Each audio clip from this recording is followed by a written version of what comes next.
सबसे पहले हम बात करेंगे सिचुएशनल एनालिसिस की।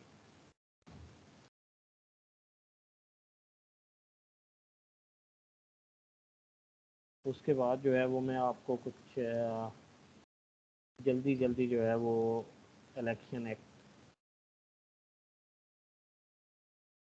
2017 के बारे में बताऊंगा, और फिर जो है वो मैं इलेक्टोरल प्रोसेस की डेफिशिएंसी की बात करूंगा।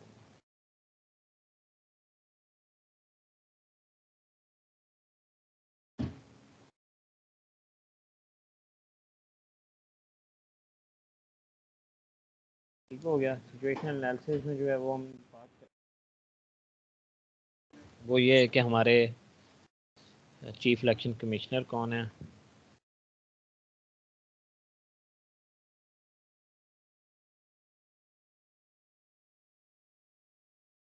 सबसे पहले हम बात करेंगे चीफ इलेक्शन कमिश्नर। हमारे जो हैं वो chief election commissioner of Pakistan जैसे सरदार मोहम्मद रज़ा।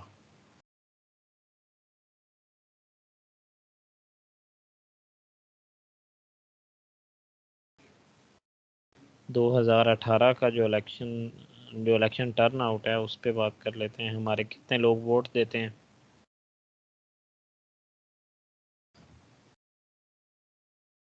वो जो है वो 2008 में 44% लोगों ने वोट दिए। 2013 में जो है वो 54.9% लोगों ने वोट दिए, और 2018 में जो है वो 55.3% लोगों ने वोट दिए। तो जब आप अपने डेमोक्रेसी की स्ट्रेंथन के आर्गूमेंट देते हैं कि हमारी डेमोक्रेसी जो है वो अच्छे रास्ते पे जा रही है, हमारा जो पाथ है वो बिल्कुल ठीक है, तो उसमें एक आर्गूमेंट आपका ये होता है कि लोगों का एतमाद बढ़ रहा है इलेक्टोरल प्रोसेस में। लोग जो है वो जब डिक्टेटरशिप थी तो उन्होंने कम लोगों ने वोट दिए थे। जैसे जैसे जो है वो political leadership I, political process जो है वो स्ट्रेंथन हुआ, हमारी जो इलेक्टोरल जो इलेक्शन का टर्न आउट है वो भी बढ़ता गया। इंडिया की बात करें तो इंडिया का जो 2019 का इलेक्शन था उसमें उनका जो टर्न आउट था वो 67% था। आप इससे अंदाज़ा लगा सकते हैं उनकी डेमोक्रेसी, उनका जो अराउंड 1.3 बिलियन पीपल लोग हैं, उनमें से कितने ज़्यादा लोग 67% लोगों ने जो है वो वोट दिया। तो हमें जो है वो अपने इलेक्शन का जो टर्न आउट है वो जितने ज़्यादा लोग वोट देंगे, जितना अपना इलेक्टोरल राइट का यूज़ करेंगे, इसका मतलब ये है कि वो उतना ज़्यादा आपका जो प्रोसेस है मुल्क के मसाइल, मुल्क का उनमें इंटरेस्ट ले रहे हैं। और जब लोग पब्लिक पार्टिसिपेट कर रही होती है, पब्लिक की पार्टिसिपेशन हो रही होती है, उससे क्या होता है, आपकी डेमोक्रेसी स्ट्रेंथन होती है।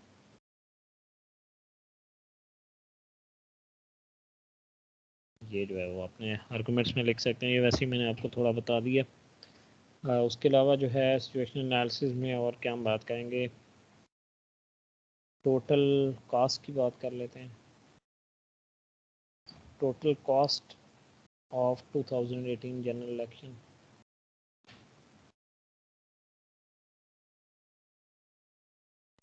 was around 440 बिलियन रुपीज़, जो कि हमारे जो पूरी इकॉनमी में जो हमारे पॉलिटिकल लीडर्स थे, पॉलिटिकल पार्टीज थी, उन सब ने कितना अखराजात किए, लोगों ने कितने खर्चे किए, और इलेक्शन कमीशन ने कितने खर्चे किए, वो सारे मिला के टोटल जो कॉस्ट थी इलेक्शन की वो 444 बिलियन खर्च हुए। और नैब का कितना बजट था, नैब क्या कह रहा हूँ, इलेक्शन कमीशन ऑफ पाकिस्तान का बजट जो था, कितने उनको फंड एलोकेट हुए 2018 के इलेक्शन के लिए, तो 21 बिलियन टोटल अखराजात। कॉस्ट 40, कॉस्ट का मतलब ये कि इतना खर्चा हुआ, इतने लोगों ने किसी ने इलेक्शन कंपेन पे और इधर उधर जितना भी प्रोसेस होता है उसमें जो है वो टोटल हमारी इकोनॉमी में 440 बिलियन जो है वो यूज़ हुए। और नैब का बजट जो था 21 बिलियन में उन्होंने पूरा जो इलेक्शन का प्रोसेस है उसको स्मूथन करना था। रजिस्टर्ड वोटर जो थे वो 106 मिलियन थे।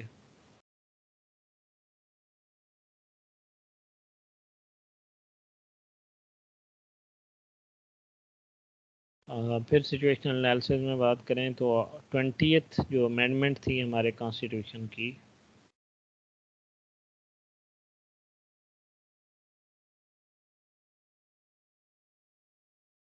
उसने केयर टेकर का जो सेटअप है उसको फॉर्मलाइज्ड किया था।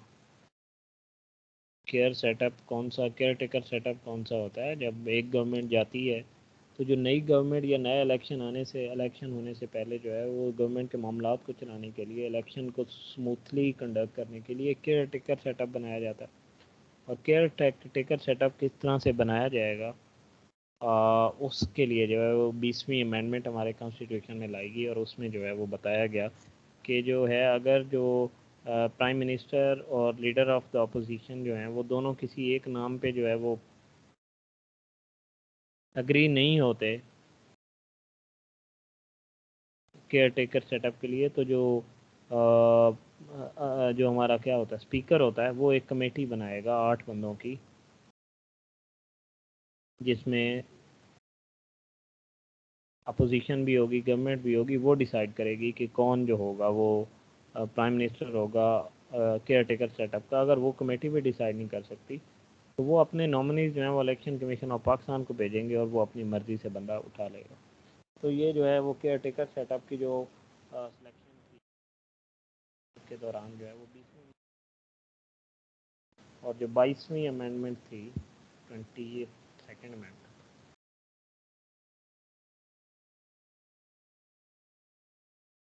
उसमें जो है वो इलेक्शन कमीशन ऑफ पाकिस्तान का जो ऑर्गेनाइजेशनल स्ट्रक्चर है उस पर बात की गई थी। ऑर्गेनाइजेशनल स्ट्रक्चर,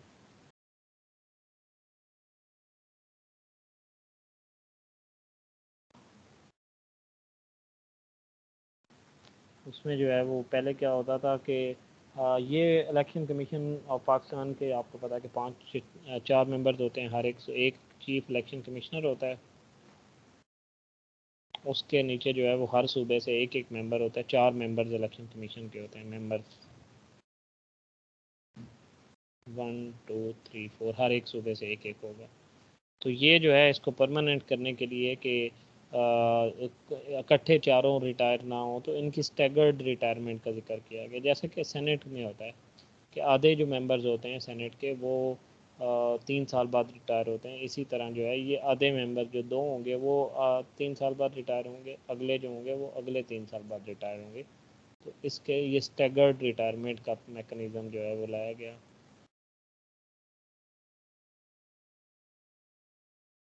उसके अलावा जो है वो क्या किया इन्होंने, पहले जो है वो जो मेंबर्स और चीफ इलेक्शन कमीशन था वो सिर्फ जज बन सकते थे।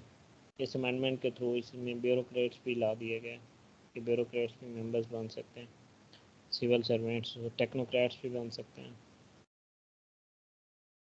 ठीक हो गया। तो उसके अलावा एक इम्पोर्टेंट बात,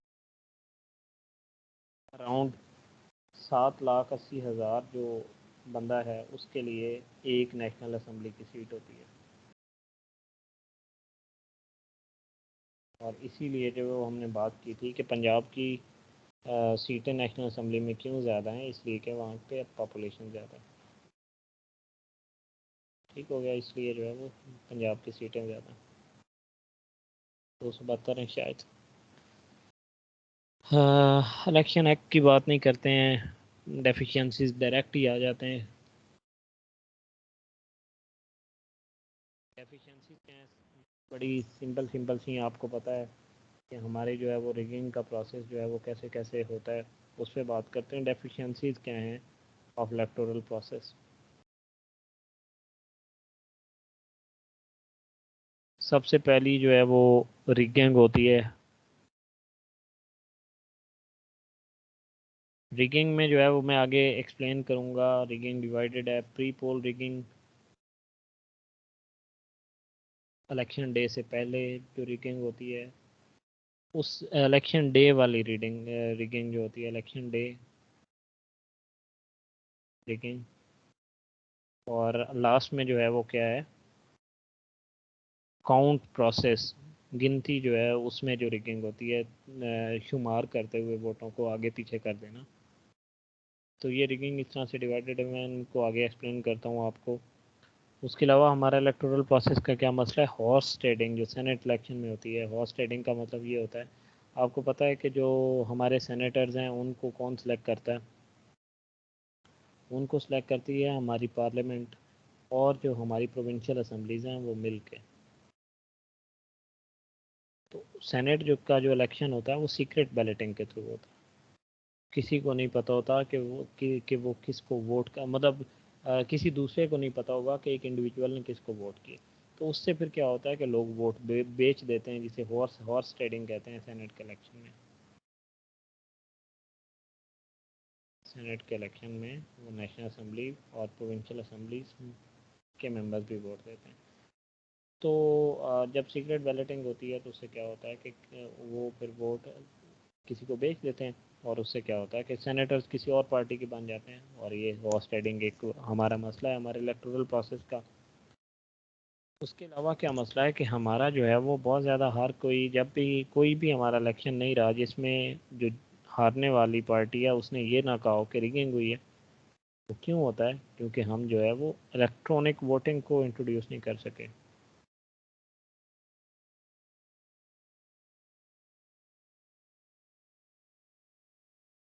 जिसकी आजकल बहुत बात हो रही है। गवर्नमेंट ने जो इलेक्ट्रॉनिक वोटिंग मशीन बनाई, उन्होंने जो उसके ट्रायल किए, लेकिन उन्होंने क्या किया कि जो अपोजिशन पार्टीज थी और जो बाकी पार्लियामेंट का उनके अलाइज अलाइज तो खैर थे, उनको ऑन बोर्ड नहीं लिया। तो उसकी रिफॉर्म्स के लिए उसके लिए ऑर्डिनेंस लाया गया। सीक्रेट बैलेटिंग जब सेनेट के इलेक्शन हो रहे थे तो उसके लिए भी ऑर्डिनेंस लाया गया।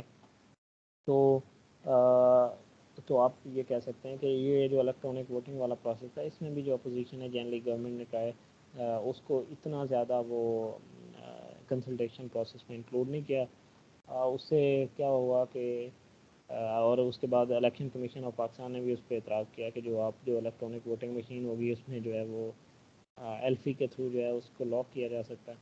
तो इस तरह करके जो है वो अभी भी उस पर मसाइल चल रहे हैं। और हमारा और इसी ये इलेक्ट्रॉनिक वोटिंग मशीन के इंक्लूड ना होने की वजह से अभी वो पर्चियों वाले इलेक्शन होने की वजह से जो है वो बार बार रिगिंग के इल्ज़ाम लगते हैं। सिर्फ रिगिंग के इल्ज़ाम नहीं लगते, एक्यूरेसी का मसला होता है, वोट ज़ाया हो जाते हैं। मोर जो है वो कोई किसी ने कहीं पे लगा दी या डबल मोर लग गई या सही खाने में ना लगी, उससे क्या होता है कि वो आपकी जो है वो वोट ज़ाया हो जाते हैं। लेकिन अगर इलेक्ट्रॉनिक वोटिंग होती तो उससे क्या होता है, उसमें बटन दबाना है, बटन तो ऐसा नहीं हो सकता है कि दो जगह पे जाके दब जाए। तो ये जो है वो जो वोट ज़ाया होते हैं वो भी बच सकते हैं। और यहाँ से जो है वो आपको अंदाज़ा होगा कि हमारी जो है वो कौन सा इलेक्शन था, अगर मैंने कहीं लिखा हो, एक मिनट लेट मी सी। एक इलेक्शन था जिसमें जो है अराउंड मोर देन 35 जो नेशनल असम्बली की सीटें थी, उनमें जो विक्ट्री मार्जिन था, ये अब इलेक्शन देख लेना, मैं अगर मुझे मिला तो मैं आपको लिखवा दूंगा। सर 2018 का था, 10% से कम मार्जिन वाला। नहीं नहीं नहीं, मैं 10% की मार्जिन की बात कर रहा। 2013 का जो इलेक्शन था, 2013 के इलेक्शन में 35 ऐसी कॉन्स्टिट्यूंसीज थी जिनमें जो है वो जो जीतने वाला है विक्टर और लूज़र के दरमियान जो वोटों का मार्जिन था, margin that was less than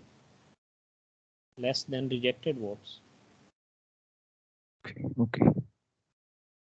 कि जो आपने वोट रिजेक्ट किए हैं, वोट ज़ाया हुए हैं, वेस्ट हुए हैं, 35 ऐसी सीटें थी जिनमें जो एक दो कैंडिडेट्स के दरमियान का जो विक्ट्री मार्जिन था वो कम था रिजेक्टेड वोट से। तो आप अंदाज़ा लगा सकते हैं कि ये जो रिजेक्टेड वोट्स होते हैं वो कितना बड़ा रोल प्ले करते हैं किसी विक्ट्री में, किसी भी इलेक्शन की सीटों में।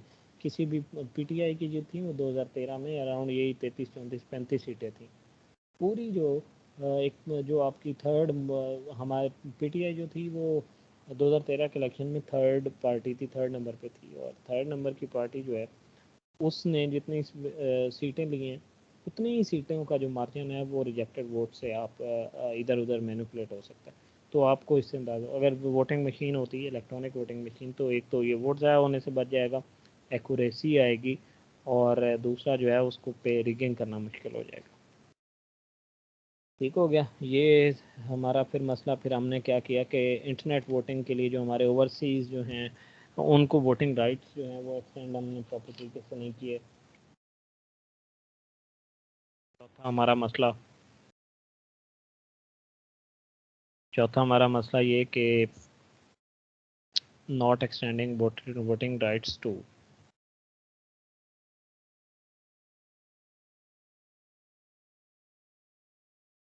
ओवरसीज़ पाकिस्तान। आपको पता है कि हमारे ओवरसीज़ पाकिस्तानीज अराउंड 10 मिलियन लोग हैं, और 10 मिलियन लोग जो है वो बहुत मेजर रोल प्ले करते हैं आपकी इकॉनमी में जब वो रिमिटेंसेस भेजते हैं। रिमिटेंसेस आपको पता है कि हमारी हिस्ट्री में जो है वो इतनी कभी रिमिटेंसेस या वो नहीं भेजी गई जितनी इस साल भेजी गई। अराउंड 24 बिलियन यूएस डॉलर था, हमने इकॉनमी के लेक्चर में बात की। तो ये बहुत बड़ा रोल प्ले करती हैं हमारा करंट अकाउंट का जो डेफिसिट है उसको नैरो डाउन करने के लिए। तो आप जो है वो लोग जो है जो आपकी इकॉनमी को चला रहे हैं, आप उनको वोटिंग का राइट ही नहीं देते हैं। उनको ये राइट ही नहीं है कि वो अपने जो लीडर हैं उनको चूज़ कर सकें। ये बात होगी। फिर जो है वो इलेक्टेबल्स की जो पॉलिटिक्स है हमारी सोसाइटी में, द पॉलिटिक्स ऑफ इलेक्टेबल्स।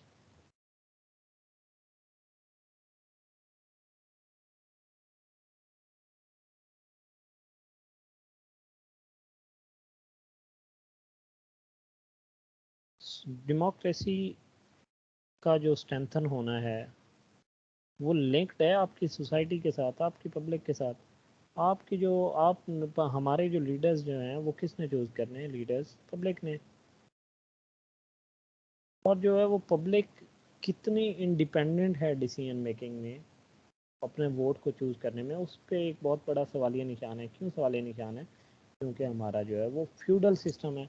हमारे जो है बहुत सारे बॉन्डेड वर्कर्स होते हैं, टेनेट्स होते हैं, बहुत सारे पुअर लोग होते हैं। वो अपने ही जो एक इंडिपेंडेंट डिसीजन मेकिंग है किसी एक लीडर को चूज़ करने में वो नहीं कर सकते हैं। उसी से जो है वो हमारी पॉलिटिक्स का, हमारी डेमोक्रेसी का बिगाड़ शुरू होता है। हमारी जो से पॉलिटिक्स ऑफ इलेक्टेबल्स कहते हैं कि वो उनको वोट मिलने ही मिलने जो एक स्पेसिफिक पर्सनैलिटीज़ हैं हमारी पॉलिटिक्स में। तो उससे जो है वो एक जो प्रॉपर डेमोक्रेसी की सेंस है वो हार्म होती है। और इसको जो है वो आप लिंक कर सकते हैं पंजाब की जो फैमिलीज़ हैं। कहा जाता है फिफ्थ वाला पॉइंट ये है कि हमारी जो डेमोक्रेसी है उसके लिए ज़रूरी है कि जो हमारी जो पब्लिक है वो ये इंडिपेंडेंट हो अपने डिसीजन मेकिंग में कि उन्होंने किसको वोट करना है। लेकिन हमारी जो सोसाइटी है वो बहुत ज़्यादा स्ट्रेटिफाइड सोसाइटी है जिसमें जो फ्यूडल कल्चर बहुत ज़्यादा है, बॉन्डेड लेबर का कॉन्सेप्ट है, टेनेट्स होते हैं, रूरल लोग हैं, पुअर लोग हैं। वो जो लोग हैं सारे जो है जो आपकी सोसाइटी या आपका जो सोशल स्ट्रक्चर है उसमें जो लोएस्ट रंग है, सीढ़ी का जो सबसे नीचे वाला पार्ट है उस पे हैं। तो वो कभी भी जो एक इंडिपेंडेंट डिसीजन मेकिंग है, इंडिपेंडेंट वोट में है, वो नहीं कर सकते। उससे क्या होता है? उससे जो है वो पॉलिटिक्स ऑफ इलेक्टेबल्स शुरू होती है। एक स्पेसिफिक फैमिलीज़ हैं, स्पेसिफिक लोग हैं जिनको वोट मिलने ही मिलने हैं, वो जिस मर्जी पार्टी में हो। और इससे जो है वो अराउंड मोर देन 80 फैमिलीज़ हैं पंजाब की, more than 80 families of Punjab, जो कि पंजाब की जो पूरी पॉलिटिक्स है उसको डोमिनेट कर रही है। तो आपकी जो है वो सोसाइटी स्ट्रेटिफाइड है, पॉलिटिक्स ऑफ इलेक्टेबल्स है। तो ये आपकी इलेक्टोरल प्रोसेस में एक बहुत बड़ी डेफिशिएंसी है। और इलेक्टेबल से ही इनका रोल जो है वो ज़्यादा और ज़्यादा वाज़े नज़र आता है कि जो वो पुश करते हैं, एक अगर किसी भी पार्टी को वो सपोर्ट कर रहे हैं तो वो ट्राई करते हैं कि जो इलेक्टेबल्स हैं जिन्होंने इलेक्ट होना ही होना है, जिनको वोट मिलना ही मिलने हैं, वो एक स्पेसिफिक पार्टी में चले जाएं। ठीक हो गया। उसके अलावा जो है वो इलेक्शन लड़ना जो है वो एक शोभा बन गया। उस पर हमारा हमने इलेक्शन के अखराजात को इतने ज़्यादा कर दिए हैं तो कि जो एक आम बंदा है, जो एक आम मिडिल क्लास का, जो लोअर मिडिल क्लास का कोई भी अगर कोई चाहे कि मैं इलेक्शन लड़ूंगा, प्रॉपर तरीके से लड़ूंगा, तो वो नहीं लड़ सकता। तो हमने जो क्या किया है कि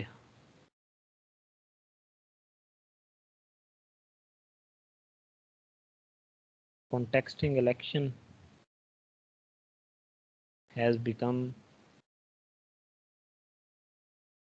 a privilege of the elite. ये स्पेलिंग आपने ठीक कर लेना है। कोई एक मिडिल क्लास जो है वो, और इसका क्या हुआ है, ये क्यों हुआ है, इस वजह से कि जो इलेक्शन कमीशन ऑफ पाकिस्तान है वो जो एक्सपेंडिचर्स हैं उनको उस पर उनका कोई वो सही तरह स्क्रूटनी नहीं कर पाता।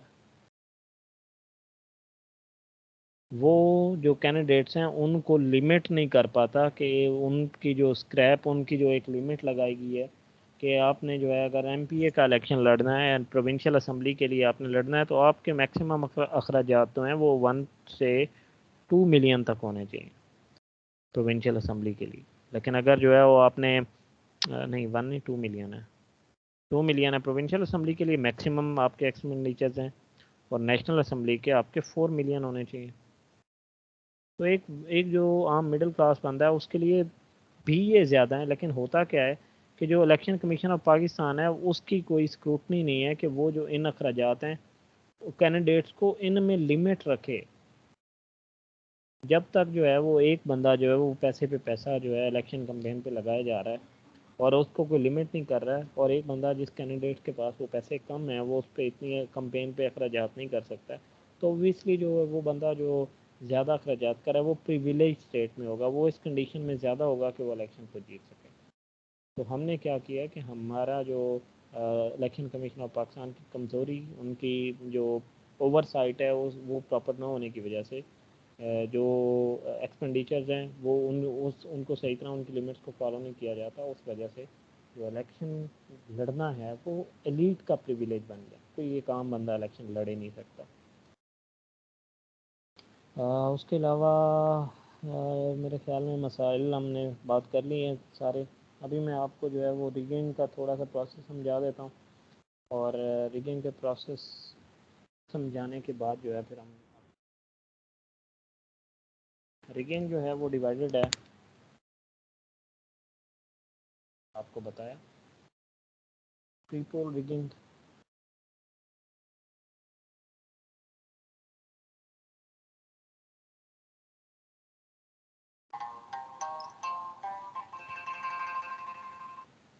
Pre poll rigging, election day rigging और काउंटिंग में रिगिंग।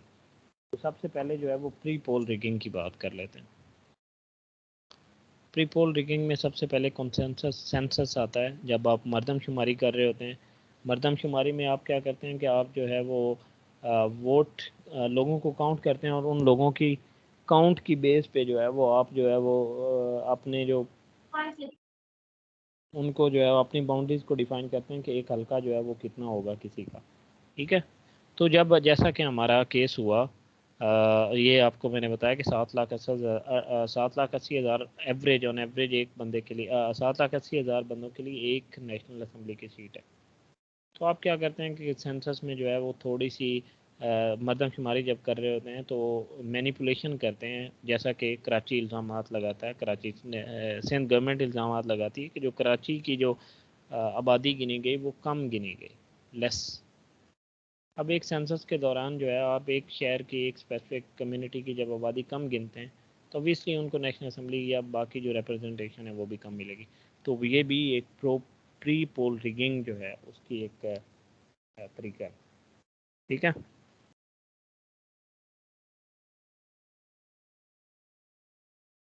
फिर जो है वो गैरी मॉन्ड्रिंग का मतलब होता है, मैं आपको समझा देता हूँ। वैसे तो ये सारी चीज़ें जो हैं वो आपको पता होंगी। जब आप जो है वो आपका सेंसस हो जाता है तो उसके बाद आपने क्या करना होता है कि आपने जो आपकी नेशनल असेंबली की सीटें हैं उनकी लिमिट्स डिफाइन करनी होती हैं। ठीक है। आपने बताना होता है कि ये वाला एरिया जो है ये कौन से वाले नेशनल असेंबली के हल्के में होगा। तो होता क्या है कि जनरली जब जो है वो एक पार्टी को या एक इन्फ्लुएंशियल बंदे को जिसे पता है कि उसका जो है वो जो वोट है या उसका जो इन्फ्लुएंस का एरिया है वो एक स्पेसिफिक एरिया, वो क्या करेगा जो उसके इन्फ्लुएंस वाला एरिया होगा उन सारे एरियाज़ को इकट्ठा करके एक हल्का बनवा लेगा और उससे जो है उसके वो जीतने के चांसेस बढ़ जाएंगे। और दूसरा जो है ये उसे एडवांटेज मिल जाएगा। दूसरा ये होता है कि जितनी भी जो हैं वो नेशनल असेंबली की सीटें हैं उनका जो है वो सेम साइज़ होना चाहिए। सेम साइज़ का क्या मैक्सिमम उनमें जो है वो लिमिटेशन हो सकती है 10% वेरिएशन की। मतलब अगर 7,80,000 है तो 7,80,000 से 10% या ज़्यादा हो सकती है या कम हो सकती है। तो ये जो 10% वेरिएशन का प्रिंसिपल था ये 18 नेशनल असेंबली की जो सीटें थी उनमें वायलेट किया गया। इसका क्या मतलब है कि जो आप एक हल्का डिफाइन कर रहे हैं वो आप प्रॉपर प्रिंसिपल किसी एक को फॉलो करके नहीं कर रहे हैं और उससे जो है वो जो लोग जो उस एक्सरसाइज का हिस्सा होते हैं या जो जो डिलिमिटेशन की एक्सरसाइज कर रहे होते हैं जनरली वो क्या करते हैं कि अपने तरीके से हल्कों की जो लिमिट्स हैं उनको जो है वो इन्फ्लुएंस कर लेते हैं और उससे उनको फ़ायदा होता है। उसके बाद जो है परसेप्शन मैनेजमेंट बहुत इम्पोर्टेंट है।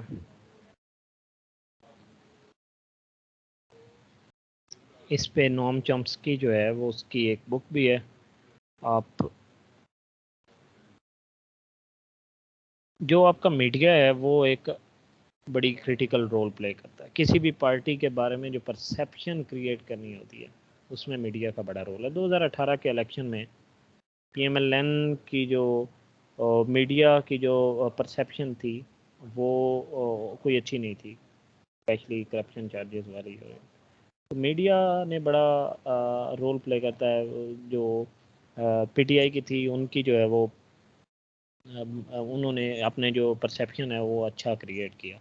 उससे क्या हुआ, एक स्विंग वोट होता है जो कुछ वो वोट होते हैं जो वोटर्स होते हैं जो डिसाइड कर लेते हैं अलग वो मोर और लेस उन्हें पता होता है कि उन्होंने किसको वोट देना है। लेकिन एक मेजर चंक ऑफ वोटर्स वो होते हैं जिन्होंने डिसाइड नहीं किया होता कि उन्होंने किसको वोट देना, उसे स्विंग वोट कहते हैं। कि जिस तरफ को लहर चलेगी उस तरफ को वोट दे देंगे। तो ये जो स्विंग वोट है इसको जो है वो मीडिया बहुत इन्फ्लुएंस करता है। आपकी परसेप्शन मैनेजमेंट जो है आपकी जो मीडिया कंट्रोल्ड मीडिया एक एक पार्टी का जो है आप मीडिया के थ्रू एक एक गलत सा इमेज क्रिएट करना चाहिए। जैसे कि प्रिंट मीडिया है, सोशल मीडिया, ये इसको एस्टेब्लिशमेंट भी यूज़ करती है कि आप जानबूझ के आपने जो है उनके अगेंस्ट ऐसी कंट्रोवर्सीज जो है वो लानी। जैसा कि जो है आपको एक एग्जांपल दे देता हूँ,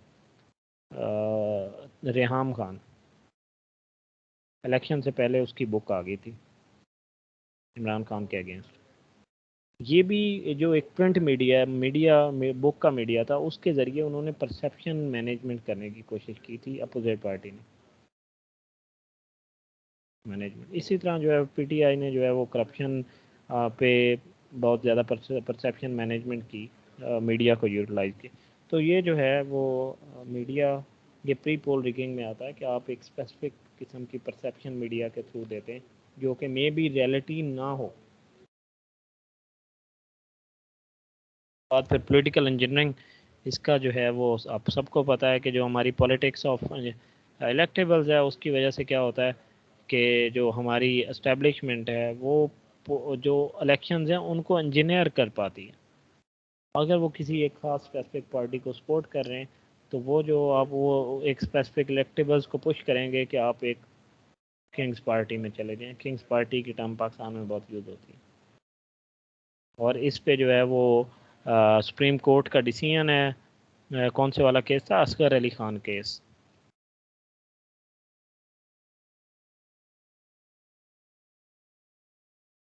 के 1990 का जो इलेक्शन था वो इंजीनियर्ड था स्टैब्लिशमेंट की तरफ से। इस तरह करके बहुत सारे इलेक्शन जो हैं वो पाकिस्तान में कंसीडर किया जाता है कि एस्टेब्लिशमेंट जो है वो मनूवर कर रही होती है, जो कैंडिडेट्स हैं इलेक्टेबल्स हैं उनको एक ख़ास पार्टी की तरफ पुश कर रही होती है। तो ये भी प्री पोल रिगिंग में आता है। उसके अलावा जो वोटर को ब्राइब करते हैं, एक गरीब लोग हैं उन्हें वो एक स्पेसिफिक पैसे दे देंगे, उनसे शनाख्ती कार्ड ले लेंगे। तो ये भी जो है वो प्री पोल रिगिंग में आता है।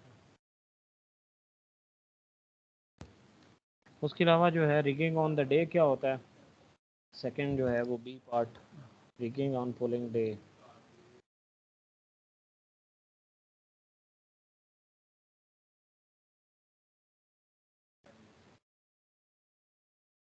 सबसे पहले क्या होता था कि पूरा का पूरा जो एक इलेक्शन का कि एक पार्टी जो है वो एक स्पेसिफिक उनका हल एक इलेक्शन क्या उसे कहते हैं बूथ कह लो, अब वो पूरा पूरा जैसे हमारे स्कूलों में होता था एक खास स्पेसिफिक स्कूल एक खास स्पेसिफिक जहाँ पे वोट डाले जा रहे हैं वो पूरा का पूरा एक पार्टी कैप्चर कर लेगी और जितने भी वहाँ पे होंगे क्योंकि वहाँ का अमला होगा वो उनके साथ मिल जाएगा, तो वो क्या करेंगे अपनी मर्जी से वोट डाल देंगे। तो सबसे पहले कैप्चरिंग द पोलिंग बूथ ये उस दिन होता है।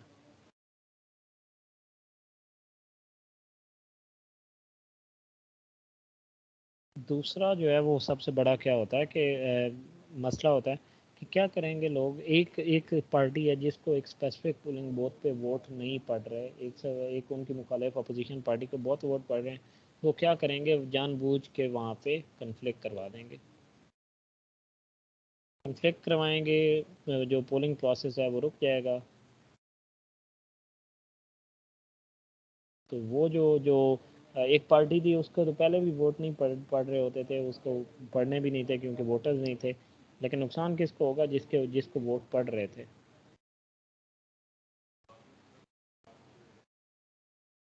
क्योंकि इलेक्शन का प्रोसेस रुक जाएगा, वो वोट कास्ट नहीं कर सकेंगे। तो जो जिसने कन्फ्लिक्ट को ओरिजिनेट करवाया इंजीनियर करवाया उसको फ़ायदा हो गया। तो ये इलेक्शन जो है ये डिफरेंट मैकेनिज्म है, पोलिंग डे पे जो है वो लोग जो है वो किस तरह से रिगिंग करते हैं। और उसके बाद जो है वो आपको पता है कि वोट वोट काउंट रिगिंग जो होती है वो भी होती है कि काउंट रिगिंग में मैंने आपको बता दिया, जो स्पेशली जो वेस्टेड वोट्स होते हैं रिजेक्टेड वोट्स होते हैं उनको बहुत मनूवर किया जाता है। एक जो एक ख़ास पार्टी को अगर आप या एक ख़ास कैंडिडेट को आप नुकसान पहुंचाना चाह रहे हैं कि उन पे आप जो स्क्रूटनी का प्रोसेस है वो रिजेक्टेड वोट का जो क्राइटेरिया वो आप हार्श कर देंगे, हल्की सी भी मोर जो है उनके खाने में लगी या इधर उधर लगी होगी आप उसको रिजेक्ट कर देंगे। और उससे क्या होगा, बहुत सारा जो वोट है, और ये मैंने आपको बताया कि 2013 के इलेक्शन में 35 ऐसी हल्के थे जहाँ पे जो विक्ट्री मार्जिन था was less than rejected votes.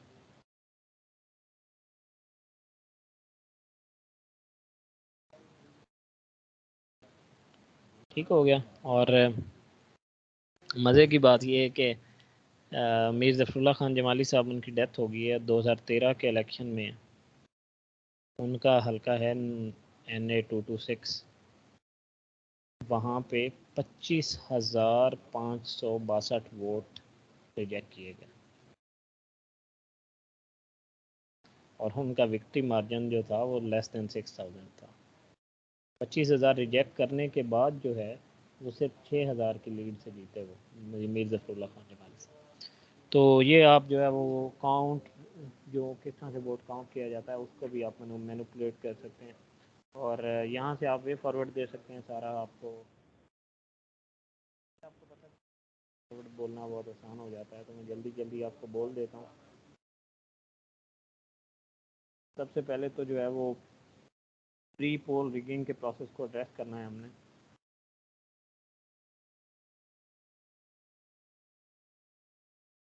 Addressing the pre poll rigging. उसके अलावा जो है वो पब्लिकेशन सिस्टम जो है वो हमने क्या लाना है कि इलेक्ट्रॉनिक वोटिंग को हमने लेके आना है। उसके अलावा हमने क्या करना है, ओवरसीज़ पाकिस्तानी को हमने वोटिंग राइट्स देने हैं। उसके अलावा क्या करना है, हमने बेटर यूज़ ऑफ टेक्नोलॉजी में यही आता है इलेक्ट्रॉनिक वोटिंग, इसमें आप इसका आर्गूमेंट आप लिख सकते हैं बेटर यूज़ ऑफ टेक्नोलॉजी। और बेटर यूज़ ऑफ टेक्नोलॉजी से क्या होता है कि रिजल्ट की ट्रांसमिशन में आसानी भी हो जाती है। आप इलेक्ट्रॉनिक वोटिंग मशीन करेंगे वो आपका जो रिज़ल्ट है वो ऑटोमेटिकली जनरेट करेगी, बजाय इसके कि वो जो फॉर्म 45 था उसको उस पे जो है वो साइन किए जाएं या एक आप हाथ से लिख के बताएं कि उसको कितने वोट मिले। तो ऑटोमेटिकली जब इलेक्शन का प्रोसेस एंड होगा वो एक बटन प्रेस करेंगे खुद ब खुद ही जो है वो जनरेट हो जाएगी, किसको कितने वोट मिले, किसी को लिखना ना पड़ा, कोई रिजेक्टेड वोट ना हुए। तो वो जो रिज़ल्ट की जो ट्रांसमिशन, एक तो रिज़ल्ट वोट कास्ट करना आसान हो गया, दूसरा रिज़ल्ट की ट्रांसमिशन भी आसान हो गई, रिज़ल्ट ट्रांसमिशन। और रिज़ल्ट ट्रांसमिशन ही जो है वो 2018 के इलेक्शन में सबसे बड़ा बिगाड़ था, जिसे आरटीएस सिस्टम कहते हैं। आरटीएस सिस्टम जो था उसका जो है वो चोक हो जाना, वो एक बहुत बड़ा क्वेश्चन था। तो अगर आप जो है टेक्नोलॉजी को बेटर यूज़ करते हैं तो आप ये जो इन मसाइल से जो है वो आप बच सकते हैं। उसके अलावा जो है वो इलेक्शन कमीशन ऑफ पाकिस्तान को एम्पावर करना है,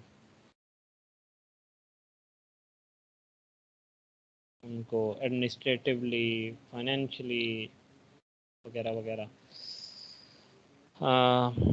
उसके अलावा जो है पॉलिटिकल फाइनेंस को इफ़ेक्टिवली आपने मॉनिटर करना है, जो कि इलेक्शन कैंपेन के दौरान यूज़ हो रहा होता है। वो मैंने आपको काफ़ी एक्सप्लेन कर दिया उसको।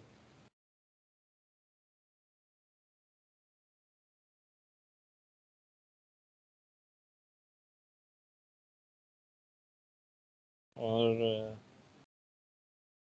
बाकी तो बहुत सारी बाकी ठीक है, बहुत सारी चीज़ें आपको बता दी हैं। ये था जी हमारा इलेक्टोरल रिफॉर्म्स। अभी आपके अगर कोई क्वेश्चन होंगे तो आप हाथ खड़ा करेंगे। सबसे पहला क्वेश्चन मोहसिन रज़ा।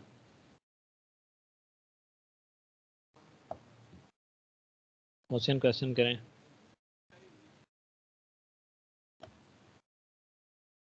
मोहम्मद आफ्ताब मलिक।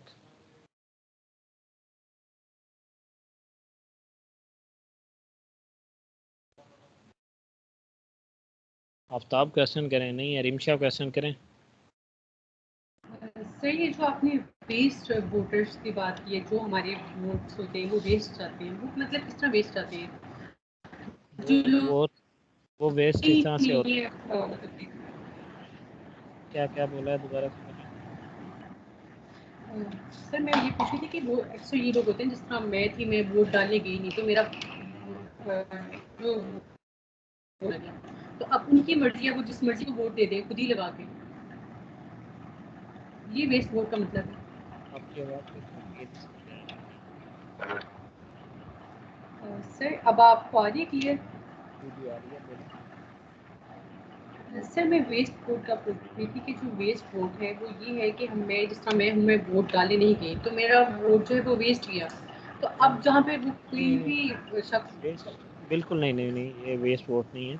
वेस्ट वोट का मतलब ये कि आप वोट डालने गए, लेकिन आपने जो वोट लगाया, आपने जो वोटिंग का जो प्रोसेस था, आपने पर्ची जो थी वो सही तरह से फिल ना की। जो मोहर लगानी होती है, आपने या दो कैंडिडेट्स पे मोहर लगा दी, या आपने जो है जो जिस कैंडिडेट्स के में जो आप मोहर प्रॉपर लगाना चाह रहे थे वो ना लगा सके, उसको फोल्ड ठीक तरह से ना किया, वो स्याही दो तीन जगह पे लग जाती है, उससे भी वोट ज़ाया हो जाता है। तो ये वोट वेस्ट होता है, रिजेक्टेड वोट्स जिसे कहते हैं। क्वेश्चन है आयशा इफ्तिखार। सर आपने प्री पोल रीडिंग में सेंसस और रीमेंडरिंग का बताया था, इसको थोड़ा सा दोबारा बता दें। रीमेंडरिंग का मतलब ये है कि जब आपने सेंसस हो जाता है, मरदमशुमारी हो जाती है, तो उसके बाद आपने जो है वो आपकी जो हल्के हैं उनको दोबारा से रीडिफाइन करना होता है आबादी की बेसिस पे। तो आप उस जो है वो उस हल्के की जो बाउंड्रीज हैं उनको डिफाइन करते हुए, वो बंदा जो जिसका एक वोटर जो है एक स्पेसिफिक एरिया में कंसंट्रेटेड है, अगर उन एरियाज़ को वो मिला देगा, वो उसका इन्फ्लुएंस होगा। तो वो क्या होगा कि जब इलेक्शन होंगे तो ऑब्वियसली उसके ज़्यादा चांसेस होंगे जीतने के। और दूसरा ये कि इसके लिए फार्मूला होता है जिसे 10% रूल कहते हैं, कि आपका जो पॉपुलेशन का जो प्रिंसिपल है 7,80,000, उससे जो आपकी जो लिमिट है वो अराउंड 10% वेरी करनी चाहिए, 10% आबादी कम हो या ज़्यादा। और ये जो 10% की लिमिट है ये 81 नेशनल असम्बली की सीटों में वायलेट की गई। तो ये शो करता है कि ये एक जो प्रोसेस है ये इससे भी प्री पोल रिगिंग हो सकती है। क्वेश्चन सरफराज अली तारड़। जी सर, अस्सलाम वालेकुम।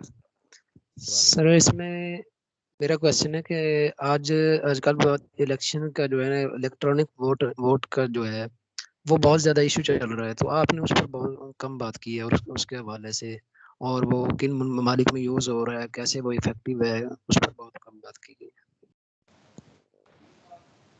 बहुत सारे कंट्रीज़ में यूज़ हो रहा है, वेस्टर्न कंट्रीज़ में, लेकिन उसका जो सबसे बड़ा ड्रॉबैक जिस पे तनकीद होती है वो उसका है कौन है।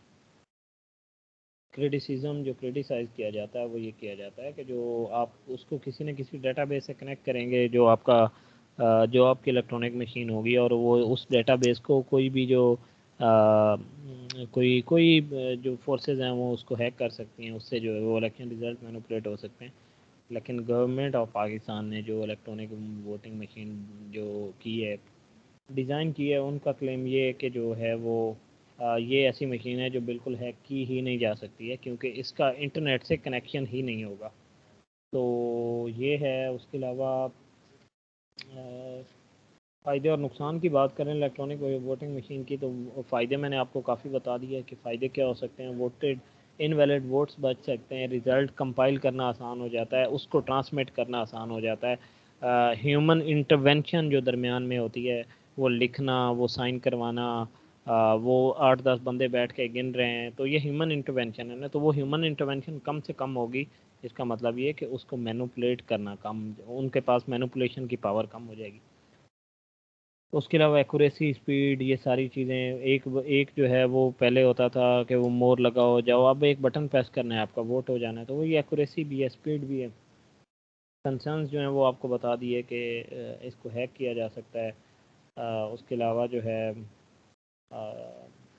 फाइनेंशियल वायबिलिटी जो है वो उस पर भी क्वेश्चन है कि जनरली जो है वो इलेक्शन कमीशन ऑफ पाकिस्तान का बजट चूँकि बहुत कम है, तो अगर उसने जो है इतने हाई स्केल पे जो है इलेक्ट्रॉनिक वोटिंग मशीन बनानी है, तो उन्हें बहुत सारा पैसा भी चाहिए होगा। उन्होंने वो सारी नए नए सारे गैजेट्स डेवलप करने होंगे, और फिर हर एक गैजेट में उस तरह की क्वालिटी इंश्योर करना कि उसको कोई मैनिपुलेट ना कर सके, तो वो एक इन इटसेल्फ एक अलग से चैलेंज है। तो ये बातें थी। फैज़।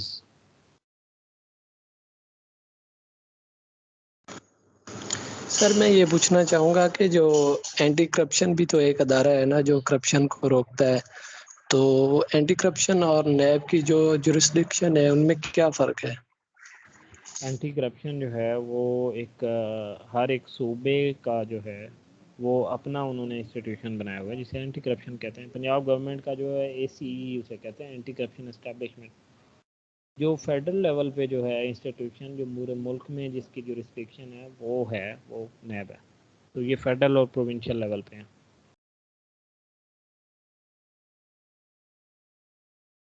फाहिद तारिक।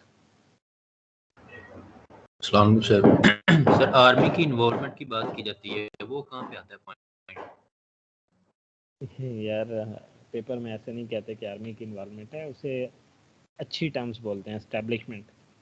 और वो हमने जो है वो हमने जिक्र किया कि जो पॉलिटिकल इंजीनियरिंग है, प्री पोल रिगिंग, वो एस्टेब्लिशमेंट करती है। पॉलिटिक्स ऑफ इलेक्टेबल्स जो है उसमें जो है एस्टेब्लिशमेंट का बहुत बड़ा रोल है। तो ये आप चीज़ें उसमें लिख सकते हैं। ठीक है। मोहसिन रज़ा, आपका हाथ ऊपर है, क्वेश्चन करना है कोई?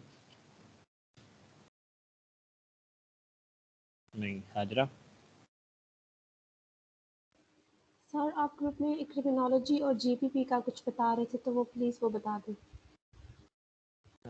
अभी तो हमारी मीटिंग में बहुत कम है लोग। मैं वो ट्राई करूँगा जिस तरह से ये लेक्चर सीरीज़ हम आर्गूमेंट्स पे बात करते हैं, तो ऐसा ही जो है वो एक लेक्चर सीरीज़ जो है वो क्रिमिनोलॉजी के लिए भी मैं अरेंज करूँ और गवर्नेंस एंड पब्लिक पॉलिसी के लिए भी करूँ। तो अभी उसमें खैर टाइम है मुझे शायद, क्योंकि वो एक आइडिया है, मैंने उसके लिए कोई लेक्चर सीरीज़ उस तरह से डिज़ाइन नहीं किया जिस तरह से मैंने पाकिस्तान अफेयर करंट अफेयर्स के लिए किए, लेकिन मैं करूँगा इंशाल्लाह। और सर ये हमारा कितना लंबा जाएगा ये करंट अफेयर्स वाला? करंट अफेयर्स के जो है वो जो मैंने टॉपिक की एक लिस्ट आपको दी थी, मैं ट्राई करूँगा कि वो सारे आपको करवाऊँ।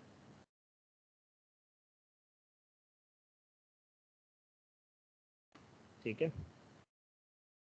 सर लेकिन उसमें बहुत कम टाइम है, क्योंकि मुझे लगता है कि हमने हमारे अगर 30 की लिस्ट है तो we have covered more than 15 topics. अभी हमारा जो पाकिस्तान के मसाइल हैं वो तकरीबन ख़त्म हो गए हैं, शायद एक दो लेक्चर हैं जिस पे बात करें, उसके बाद हम दुनिया की बात करेंगे। नेक्स्ट वीक शायद जो है वो हमारा सारा वर्ल्ड अफेयर्स पे बात करें। Okay sir, all right. Okay जी, बहुत शुक्रिया। अगले लेक्चर में बात होती है। अल्लाह हाफ़िज़।